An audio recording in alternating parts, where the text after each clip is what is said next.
കിവ contract സംബന്ധിച്ച് ഇപ്പോഴും ഒട്ടനവധി സംശയങ്ങളാണ് ആളുകൾ നിരന്തരം ചോദിച്ചുകൊണ്ടിരിക്കുന്നത്. പലർക്കും മറുപടി കൊടുക്കാൻ പറ്റാറില്ല. അതുകൊണ്ടാണ് ഇങ്ങനൊരു വീഡിയോ ചെയ്യുന്നത്. ആദ്യമായി നിങ്ങൾ കോൺട്രാക്ട് ടെർമിനേറ്റ് ആയി കഴിഞ്ഞാൽ നെക്സ്റ്റ് 60 ഡേയ്സിനുള്ളിൽ നിങ്ങൾ പുതിയ കമ്പനിയിലോട്ട് മാറാനോ അല്ലെങ്കിൽ എക്സിറ്റ് അടിച്ച് പോകാനോ ശ്രമിക്കുക. ഇവിടെ നിന്ന് കഴിഞ്ഞാൽ നിയമപരമായ ലീഗൽ ഇഷ്യൂസ് ഉണ്ടാവുന്നതാണ്. പിന്നെ ഒരു കമ്പനിയിൽ നിന്ന് നിങ്ങൾ നിങ്ങളുടെ കോൺട്രാക്ട് ടെർമിനേറ്റ് ചെയ്ത് വേറൊരു പുതിയ കമ്പനി റിക്വസ്റ്റ് ഇട്ടാൽ അത് അപ്രൂവ് ചെയ്യേണ്ടത് നിങ്ങളാണ്. നിങ്ങളുടെ പഴയ കമ്പനിയുടെ സ്പോൺസറോ അല്ലെങ്കിൽ കമ്പനിയുടെ HR ടീമോ ഒന്നുമല്ല. അത് ആദ്യം മനസ്സിലാക്കുക. ഒരുപാട് ആൾ റിക്വസ്റ്റ് വന്ന് കമ്പനി അപ്രൂവ് ചെയ്തില്ല എന്നും പറഞ്ഞ് മാറാൻ പറ്റാതെ ഇരിക്കുന്നതായിട്ടുള്ള ശ്രദ്ധയിൽപ്പെട്ടുകൊണ്ടാണ് ഇങ്ങനെ ഒരു കാര്യം പറയുന്നത്.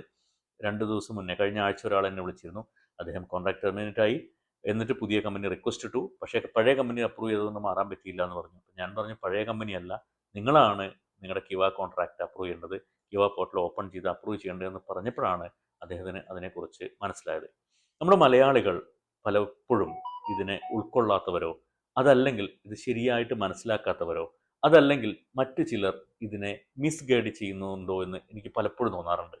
ഒട്ടനവധി വീഡിയോസിൽ പറയുന്ന കാര്യങ്ങൾ പലരും ഈ ഒരു കാര്യത്തിനെ മിസ്ഗൈഡ് ചെയ്തിട്ട് സ്പോൺസറുടെ അപ്രൂവൽ, കമ്പനിയുടെ അപ്രൂവൽ എന്നൊക്കെ പറഞ്ഞ് ഇപ്പോഴും ആളുകളെ പേടിപ്പെടുത്തുന്നുണ്ട്. സത്യത്തിൽ അങ്ങനെ ഒരു ആവശ്യം ഇവിടെ ഇല്ല. ഇപ്പോൾ നിലവിൽ നിങ്ങളും നിങ്ങളുടെ കമ്പനിയുമായിട്ടാണ് കോൺട്രാക്റ്റ്. നിങ്ങളുടെ പഴയ കമ്പനിയുടെ സ്പോൺസറായിട്ട് യാതൊരു ബന്ധവുമില്ല. ഇനി നിങ്ങളൊരു നിലവിലൊരു കോൺട്രാക്റ്റ് വാലിഡ് കോൺട്രാക്റ്റിലാണ് നിങ്ങൾ മറ്റൊരു കമ്പനിയിലോട്ട് മാറുന്നെങ്കിൽ പോലും നിങ്ങളുടെ നോട്ടീസ് പീരീഡ് കുറയ്ക്കാനല്ലാണ്ട് കൂട്ടാൻ നിങ്ങളുടെ കറണ്ട് സ്പോൺസർക്ക് യാതൊരുവിധ ഓപ്ഷനും അവൈലബിൾ അല്ല.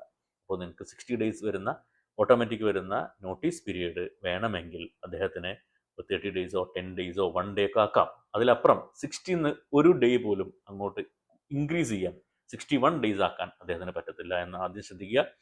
ഇപ്പോൾ നിയമങ്ങളെ ശരിയായി മനസ്സിലാക്കുക, എന്നിട്ട് അതിനനുസരിച്ച് നമ്മൾ നമ്മുടെ എംപ്ലോയ്മെൻറ്റ് കോൺട്രാക്റ്റുകൾ പുതുക്കാനും നമുക്ക് മെച്ചപ്പെട്ട ജോലികൾ കണ്ടെത്താനും ശ്രമിക്കുക.